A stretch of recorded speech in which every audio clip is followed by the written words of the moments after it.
हरिया नाम का एक गरीब व्यक्ति सेठ बलराम के खेत में खुदाई कर रहा था। सेठ जी तो पूरा पानी निकालने में लगे हैं। सारा दिन उनके घर में काम करो और शाम होते ही ये खेतों में खुदाई करो। अरे जो काम ट्रक और ट्रैक्टर का है वो काम मेरा सेठ मुझसे करवाता है। क्या करूं, अब करना तो होगा ही। बड़ी मुश्किल से तो एक काम मिला है। हरिया देर रात तक खुदाई करता है और अपने छोटे से घर चलाता है। उसके घर में उसकी पत्नी दामिनी थी। गरीबी के चलते हरिया और दामिनी को हर समय काफी समस्याओं का सामना करना पड़ता था। अजी आप ये कैसे काम पर लग गए? सवेरे से रात तक आप बस अपने काम पर ही रहते हो। क्या करें दामिनी, गांव में कोई काम देता नहीं और जो काम मिला है तो वो सेठ बलराम चैन से बैठने देता नहीं। पेट पालने के लिए कुछ तो करना ही होगा ना। चलो जल्दी खाना दो मुझे, कल सवेरे फिर से सेठ जी के घर जाकर सफाई करना है। अब हरिया खाना खाकर सो जाता है। हरिया बहुत ही गरीब था। वो उसी गांव के एक धनी व्यक्ति सेठ बलराम के घर नौकर का काम करता था।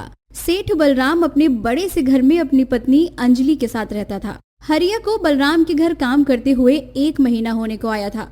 बलराम ने हरिया को 2000 रुपए महीने की पगार से अपने घर में सफाई और खेत की देखरेख करने पर रखा था। बलराम जितना अमीर था उतना ही ज्यादा वो लालची भी था।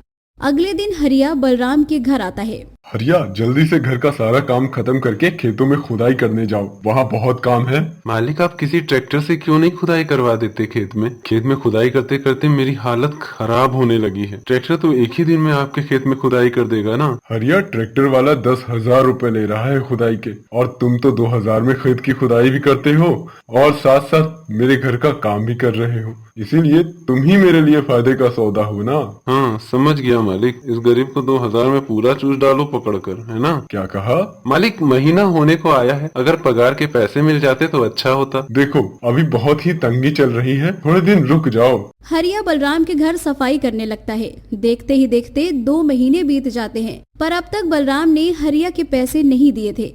एक दिन शाम में, मालिक अब तो 2 महीने होने को आए हैं, अब तो मुझे पैसे दे दीजिए। मुझ पर कई लोगों का कर्ज हो चुका है। हरिया, खेतों की फसल भारी दाम में बिकने दो, उसके बाद मैं तुम्हारा सारा पैसा दे दूंगा। अब हरिया फिर से निराश हो जाता है। रात का समय, अजी 2 महीने होने को आए हैं, पर अब तक आपके सेठ ने आपको एक पैसा नहीं दिया काम का। अरे क्या मुफ्त में काम कर रहे हो क्या आप उस सेठ के घर में? क्या करूं दामिनी, मैं जब भी सेठ जी से पैसा मांगने जाता हूं वो बाद में दे दूंगा ऐसा कहकर बात को टाल देते हैं। अब कुछ कह भी नहीं सकते ना। अगर सेठ ने काम से निकाल दिया तो क्या करेंगे फिर? पूरे गांव में क्या आपको यही एक मनहूस सेठ मिला था? पता नहीं कब तक लोगों से कर्ज लेकर अपना गुजारा करना पड़ेगा। काम है पर कोई काम का नहीं। दामिनी और हरिया की पैसों को लेकर रोज बहस होने लगी। हरिया बलराम को बार बार पैसों का कहने लगा, पर बलराम हर बार उसे बहाना बनाकर टालने लगा। हरिया रोज सवेरे से शाम तक बलराम की गुलामी करने लगा। दिन प्रतिदिन ऐसे ही गुजरते गए। 3 महीने बाद हरिया बलराम के घर में सफाई कर रहा था। तभी हरिया अंजलि से कहता है, मालकिन आप बोलिए ना सेठ जी को कि वो मेरे पैसे मुझे दे दे। मेरे ऊपर बहुत कर्ज होते चला है लोगों का मालकिन। तभी बलराम घर आता है। जी आप हरिया को उसके काम के पैसे दे दीजिए ना, बेचारे के ऊपर बहुत सा कर्ज हो रखा है। आज देता हूँ अंजलि।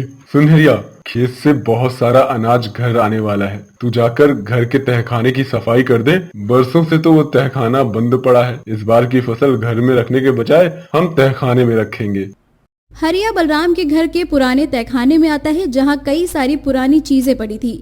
बाप रे, यहाँ तो कितना सारा सामान रखा है। हरिया करीब 2 दिनों तक उस तहखाने में रखा सारा सामान बाहर निकालता है और उस तहखाने की सफाई करने लगता है। तभी हरिया को उस तहखाने की फर्श के नीचे जमीन में दबी एक फोटो दिखाई देती है। हरिया उस फोटो को बाहर निकालता है। वो फोटो बलराम के पिताजी रमेश की थी। हरिया उस फोटो के पीछे देखता है तो इस फोटो के पीछे कुछ लिखा था। क्या लिखा है ये? बलराम, मैं तुम्हारा पिता रमेश आज तुम्हें एक राज की बात बताने जा रहा हूँ। अपने इस घर में तुम्हारे दादाजी ने बरसों पहले जमीन के कई गुना नीचे कई सारे सोने के बिस्किट छिपाए हैं। वो सोने के बिस्किट किसी गलत हाथों में ना जाए, उससे पहले तुम अपने घर में खुदाई करके वो सोने के बिस्किट निकाल लो। अब हरिया ये पढ़कर तुरंत ही बलराम के पास जाता है और उसे उस फोटो के पीछे लिखी सारी बात बताता है। ये सुनकर बलराम बहुत खुश हो जाता है। अंजलि, सुना तुमने? अपने इस घर में कई सारे सोने के बिस्किट दफन है। हमें तुरंत अपने इस घर में खुदाई शुरू करनी होगी। मालिक, हो सकता है ये बात झूठ हो। नहीं हरिया, मेरे पिताजी की लिखावट मैं बहुत अच्छे से जानता हूँ। ये मेरे पिताजी की ही लिखावट है। तुम जल्दी से घर में खुदाई करना शुरू कर दो। बलराम तो था ही पहले से लालची। अब सोने के बिस्किट की बात जानकर उसके मन में और लालच जाग गया और उसने हरिया के हाथों अपने बड़े से घर में खुदाई का काम शुरू कर दिया। करीब 8 दिनों तक हरिया बलराम के घर में खुदाई करता रहा। उसने बलराम के पूरे घर में गहरे गहरे गड्ढे खोद दिए थे। एक दिन, मालिक, पिछले 8 दिनों से मैं आपके घर में खुदाई कर रहा हूँ, पर अब तक तो एक सोने का बिस्किट भी नहीं मिला। पूरा घर खोद दिया मैंने। आप ये छोड़िए मालिक, वो बात झूठी होगी। नहीं हरिया, पिताजी इतनी बड़ी बात झूठ नहीं कह सकते। सुनो, हमने अब तक रसोई में खुदाई नहीं की है ना, चलो वहाँ खुदाई शुरू करो।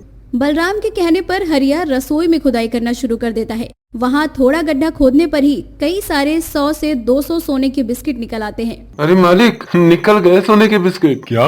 अरे मैं माला माल हो गया। अरे अंजलि, देखो सोने के बिस्किट निकल आए। हरिया वो 200 से 300 के करीब सोने के बिस्किट निकालकर बलराम के हाथ में दे देता है। ये देखकर बलराम और अंजलि बहुत खुश हो जाते हैं। देखो अंजलि, ये तो करोड़ों का सोना है। अरे ये तो करोड़ों का नहीं, खरबों का सोना है। अरे हमारी तो किस्मत ही बदल गई। चलो हम शहर चले जाते हैं अंजलि, और वहाँ रहकर खुशी खुशी अपना जीवन बिताते हैं। माला माल हो गए रे हम। मालिक, अब तो मेरा पैसा मुझे दे दीजिए। अरे तू क्या 5-6 हजार की बात करता है हरिया। जा, ये बड़ा सा घर मैं आज तुझे देता हूँ। अपनी पत्नी के साथ मेरे इस बड़े से घर में रहकर ऐश कर हरिया, जा। ये बात सुनकर हरिया बहुत खुश हो जाता है। बलराम अंजलि के साथ हमेशा के लिए शहर चला जाता है और अपना बड़ा सा घर हमेशा के लिए हरिया को दे देता है। हरिया दामिनी को लेकर अपने नए घर में आता है। दोनों फटाफट सारे खुदाई किए गए गड्ढे में मिट्टी डालने लगते हैं। वो जैसे ही रसोई में आते हैं, तभी दामिनी को वहाँ के गड्ढे में एक सोने के बिस्किट की कोर जमीन में दिखाई देती है। जी देखिए, यह तो सोने का बिस्किट है। हरिया जैसे ही वहाँ और खुदाई करता है, तभी जमीन से 3 से 4 हजार और सोने के बिस्किट निकल आते हैं। ये देखकर हरिया और दामिनी की आंखें फटी की फटी रह जाती हैं। इतने सारे सोने के बिस्किट! अरे हम तो माला माल हो गए जी। हरिया और दामिनी खुशी से पागल हो जाते हैं। चलो दामिनी, ये सारे सोने के बिस्किट लेकर हम भी शहर चले जाते हैं। फिर क्या था, एक मामूली सा नौकर अपने सेठ से 100 गुना ज्यादा अमीर हो गया और वो दोनों सारा सोना लेकर शहर चले जाते हैं और अमीर होकर शान से अपना जीवन बिताने लगते हैं। किसी ने सच ही कहा है, भाग्य बदलते देर नहीं लगती।